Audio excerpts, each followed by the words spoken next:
Hey, y'all, this is Stacy. We are loving my veteran. Walking in my shoes this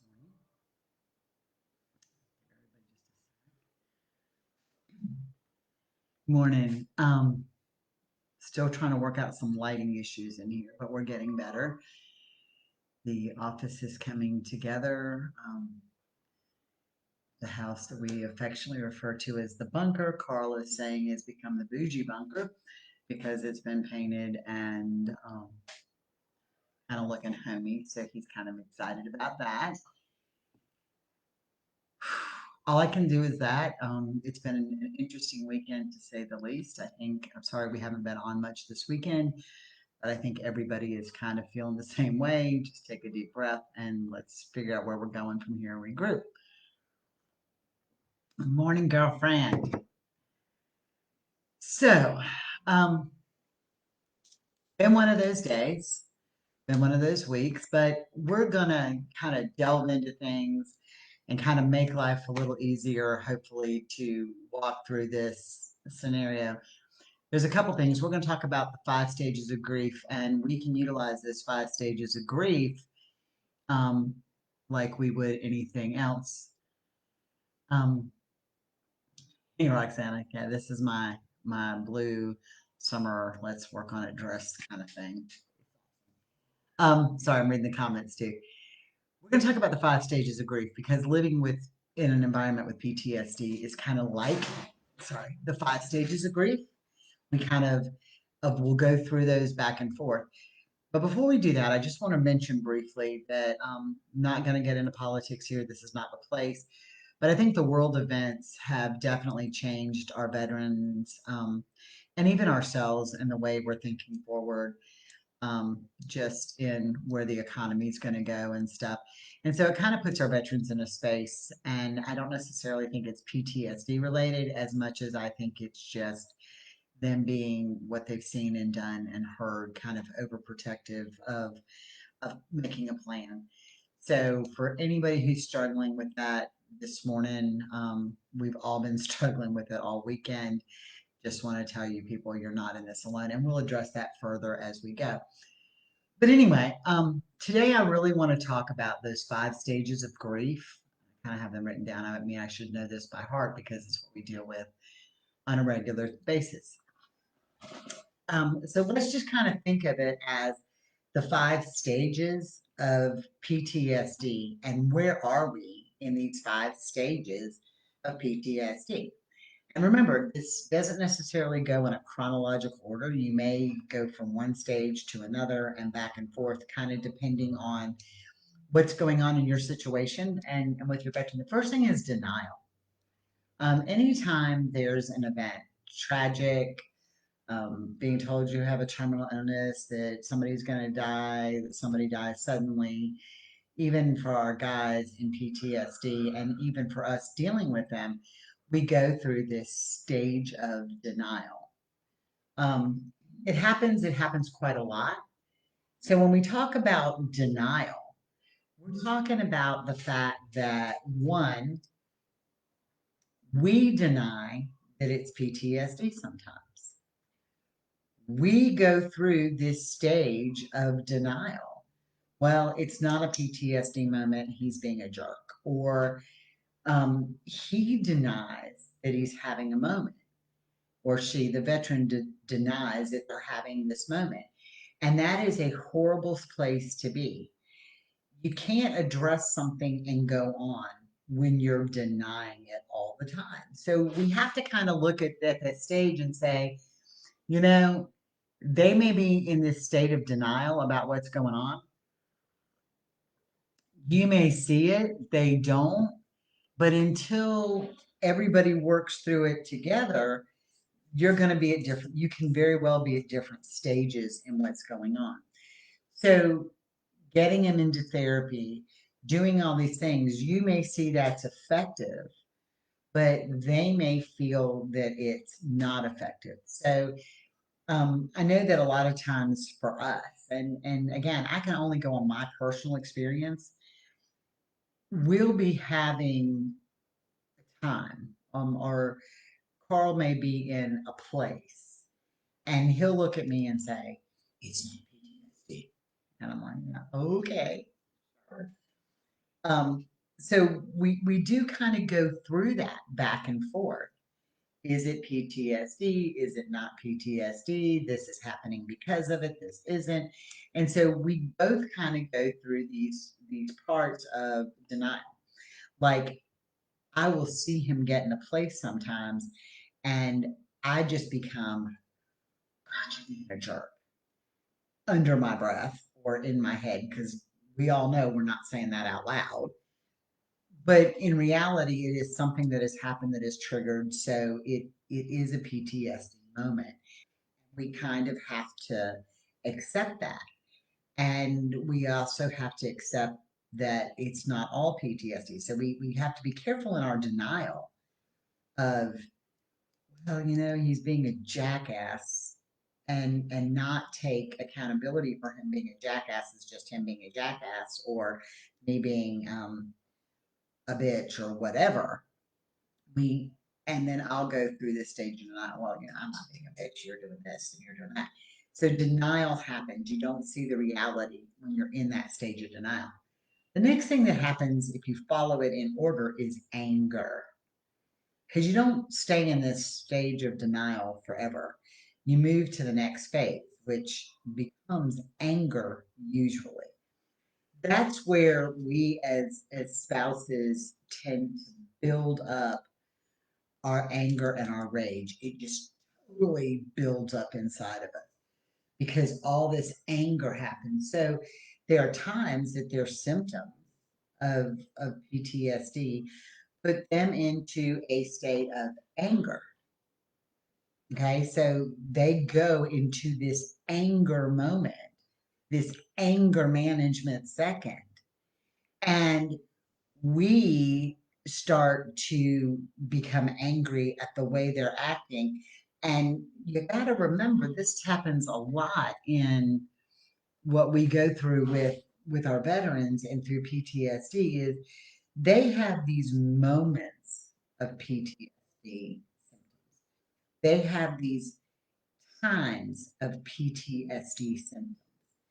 They happen, they they explode, they work through them.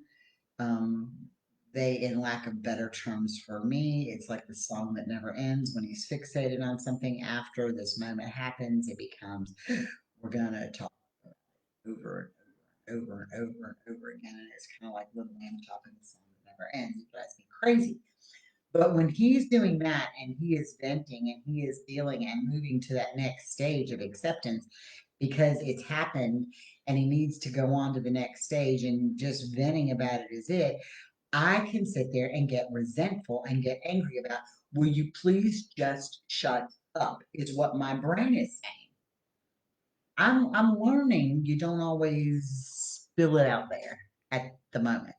Because while he is venting and talking and doing and going through his moment that is now coming to an end, and we're not in that rage, but he wants to talk about the situation over and over and over and over and over again, right?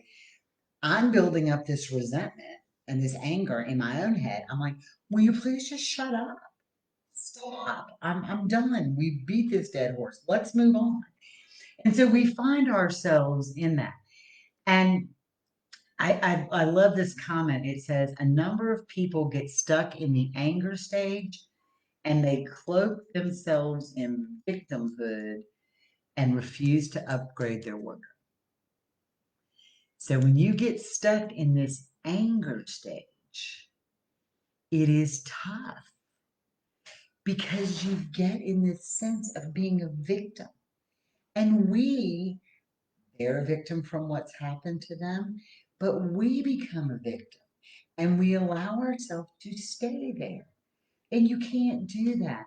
And as this is going on, they're going through these stages, what's called the 5 stages of grief, but they found that it's happening everywhere in your life. They're going through their own 5 stages. And as a result of their 5 stages, We are going through our 5 stages, and we may not all be in the same plane. So we mourn the loss of that. We mourn the loss of our spouse being loving and caring and the way he was, and I wish he could just go back to that. And I'm angry because I'm angry at the military for what they've done, or I'm angry for what he has seen, or I'm angry because they won't help him, or I'm angry because I have to watch him go through this. So these two phases may not be running parallel, and we build up resentment and anger that they may not be in that stage. So we just want to make sure that we get out of that because we don't want to become the victim.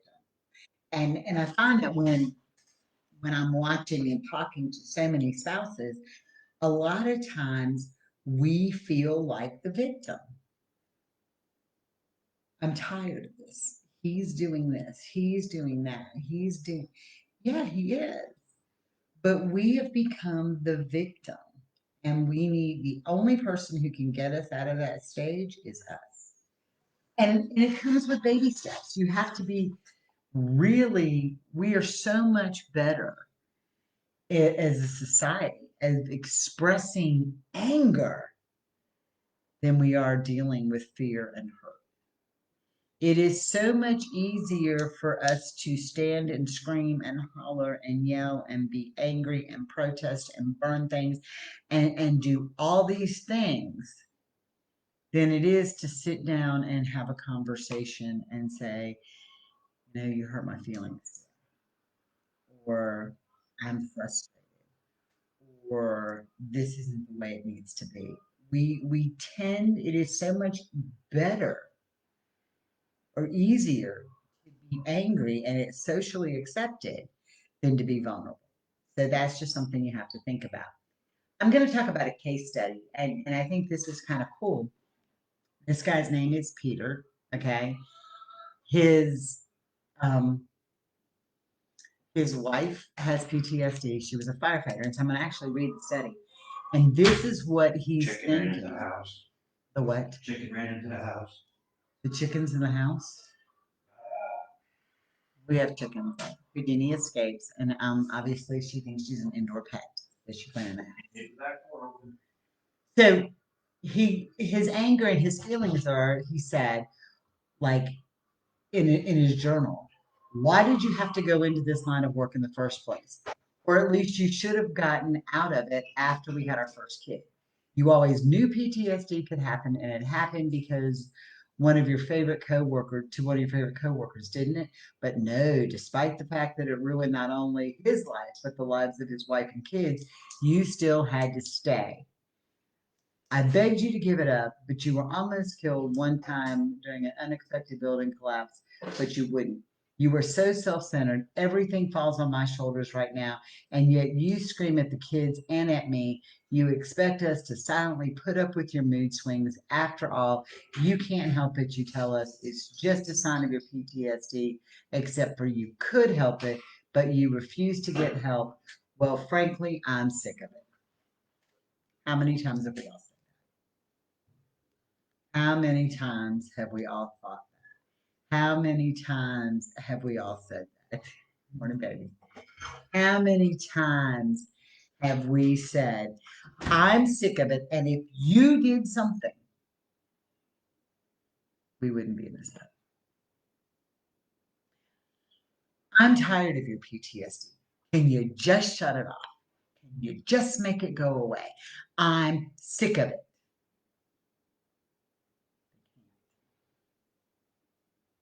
Can't.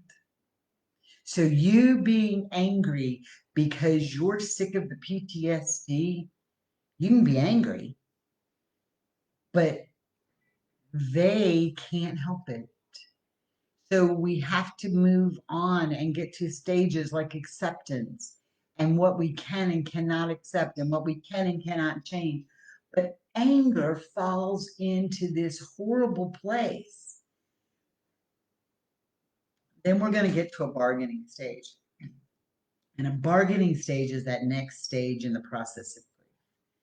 And again, it's the same thing with us. It's like, I can't tell you how many times when I say my prayers or I say my blessings, I'm like, God, if you just, God, can you please take this away? I will do if you do. I do that in my prayers, but I also find that I do it in my relationship with, honey, I'll do this if you do that. We bargain it away. You can't bargain it, okay? You can't bargain it. It's there. You have to deal with it. So we've been through the denial and we're in the anger, and you can't bargain it away. You can't say, if you go get help today, I'm going to stop complaining about this. If you go to see a therapist today, I'm going to do this. I'm not going to leave you if you go get counseling. It's bargaining and it doesn't work. We have to be in our acceptance. We have to address our own stuff. We can't bargain that out with them. We can't bargain with God and say, God, if you just fix this today, I'll do this for you. We can't bargain with our veteran. Baby, if you go get help, I'll do this. If you don't drink, I'll have sex with you. If you go see a therapist and start taking your medicine, I won't leave. If you do, it's bargaining. It's an ultimatum. It's not going to work, but it's the stages that we go through. It's normal to think that way. It's how our brains work. We've gone through denial. We're going through anger. And now we think to get out of the anger, we have to bargain. And bargaining isn't the answer to that. The next and probably biggest step we all deal with is depression. We've denied, angry, bargaining isn't working. So now we become depressed. Why am I going to wake up and do this? Why am I going to do this again? It's not working. I am so emotionally drained.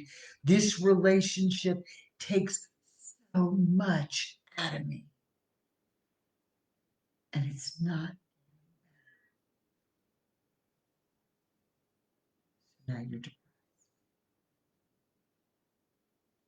You may be depressed because you've watched your veteran go through a space that you can't help him through, that you see that pain, and you, the spouse, the love of their life, are supposed to be the ones who can get them through this, but you can't. So it creates depression and anxiety. And that depression and anxiety may result back to anger, because we can shift from place to place in our stages. We just got to be aware of where we're at in our stages. The depression. Yeah, I have wanted to cry this weekend more than you can begin to imagine. Why? Isn't necessarily the election results. It's that in March, Carl said to me, we did this to other countries. He lived it. He said to me, this is going to happen, and this is going to happen, and this is going to happen, and this is going to happen, and laid out the roadmap. And I watched his frustration. I watched it through each phase. And 11 months later, from January to now, 11 months later, we're living it. We're living it. We have fears. We have our politics that have happened, and good, bad, or indifferent, they are what they are. But regardless, at this point in the game, you can mark my words, there's going to be social and economic repercussions. Wouldn't have mattered who won. For crying out loud, there is no toilet paper in the Walmart. I don't understand. Do people go through like this panic thing that they think they got to poop more today than they did yesterday? So there's no toilet paper in Walmart again. We went through that in March. People were fighting over toilet paper. We're back to that. That's crazy. But that's the fear that we as a society have. So we go through this depression. I am so depressed. I was in tears almost all weekend because I saw the toll that it had taken on my veteran. Because that toll now came back to me because I couldn't help him through it, because I saw everything he was predicting happening, all the way down from forms of communication. We tried to get out on phone lines at certain times and the circuits were busy. A lot of people were trying to get on social media and other platforms and they were so overloaded that they were collapsing. The websites didn't boot at certain points because people were on them changing over. And so the internet was slammed. People are Googling this and Googling that and researching this and looking at that. Those are all the signs of what they said would happen. And the depression sat in because I'm the optimist. I live in the world. We'll be fine. We all friends here. It's good. He said it. All of our veterans have said it. All of our veterans who've been on peacekeeping, humanitarian, they've all said it. And we've denied it. And so now we're seeing it. Where do you think their anger comes from? Depression. It's that next big phase in what we're doing. We go from anger, we go to depression. We play this back and forth thing. And the final step in this, we have to accept what is. We have to accept that our veteran has PTSD. We have to accept that if you, especially if you were in a relationship with them before the PTSD came, we have to accept they're never going to go back to the way they were. We're not either. I'm not the same person today that I was yesterday. None of us are.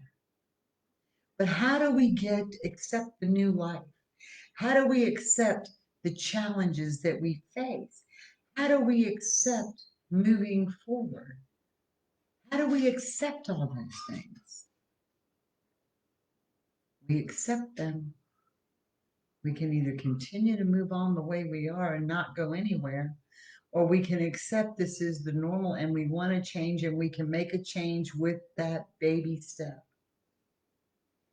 Those little itty bitty baby steps happen. We can't force them to get treatment. We can encourage. We can't force them to feel the way they not feel the way that they're feeling. We can support them. We can sit back and accept the fact that we're going to be depressed every day, or we can get up and look at the good. South Georgia, in the past couple of days, we have had a lot of rain. And mind you, When your other business is a mobile detailing business, a lot of rain is not good for you. Yesterday, in amongst the rain, when I walked outside, the sun shone. There was a rainbow. So we can look for the rainbows in our life. We can look for the good as part of the acceptance. Y'all all know that I was diagnosed with a medical condition that my doctor said, oh, it's terminal. Well, it is eventually. We don't know when. It could be terminal today when I go right down the road and get in a car wreck. Okay? We all live in a terminal life. But I sat there, and when I heard those words, I could have rolled over. And part of me did for a few hours and days. I called my mom a squaw and I cried to Carl. I had my pity party. I've been in it. I've dusted myself off and I've gone forward. We can accept that and that be our normal.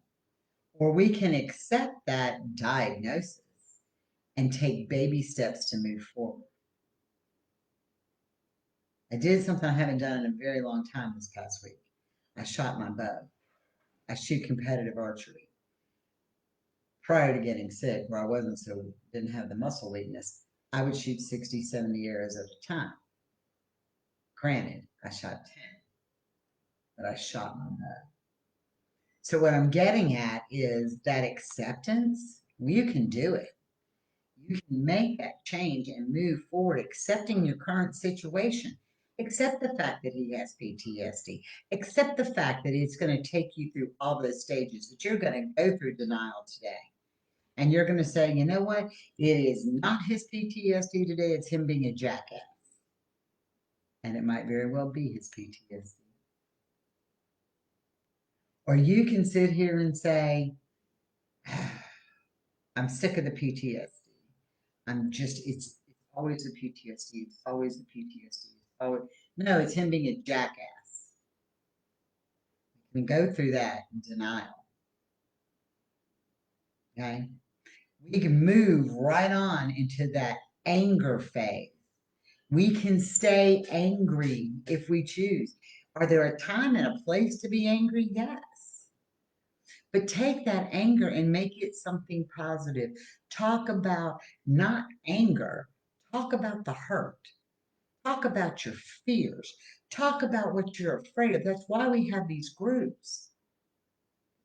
Don't stay angry all the time. Talk about the core of what's causing the anger, the hurt, the frustration. That's what's causing the anger.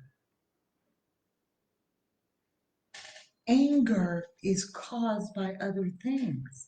So go through that. Then we're going to move back and forth into that bargaining. If you just do this today, I'll do this. I'll do this if you do that. We move back and forth in those moans. And then the depression kicks in. Understand that suicide among veterans with PTSD is way higher than the national average. 23 plus veterans a day are killing themselves. That we're talking about. But the spouses, the caregivers, their family, their loved ones were also killing themselves. The brothers and the sisters are killing themselves. Children, new research is coming out that the children who are in families with PTSD, not just combat related, but who grow up that way, are also committing suicide. So we can be in this depression, but we got to step out of it. Are there days that we need our pity party? Absolutely.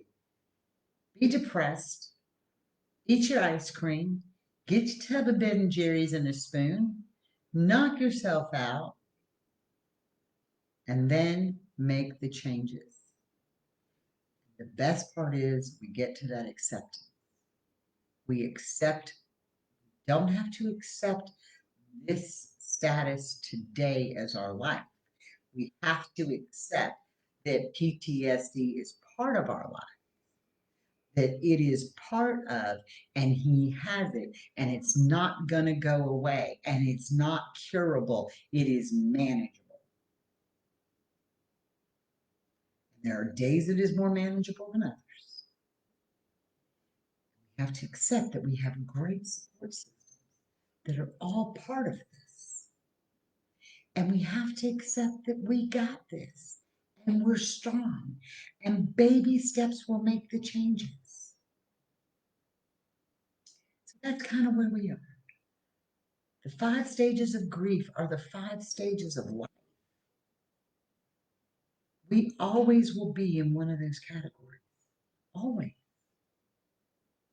We're always going to take every situation that we have and we're going to be in one of those categories.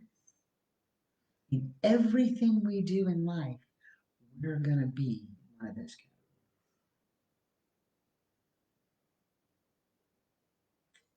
Just some food for thought. I want to move forward from here. I thank you so much for being part of this community because on days that I go through my depression and my moods and my anxiety levels like everybody else, you guys are here to uplift me. And it's more than you can ever begin to know. We have a lot of great stuff coming up. I do need to cut this short. Shauna and I have from Behind the Service podcast, and I have a conference call with our event planner for August in Orlando, and we will be discussing for all of the building space and what we need and marketing strategies. Super, super excited with lots more to come. We should be working on a rundown from there once we get our last little bit together this week. Some changes coming across the board, but we'll get to those as we go.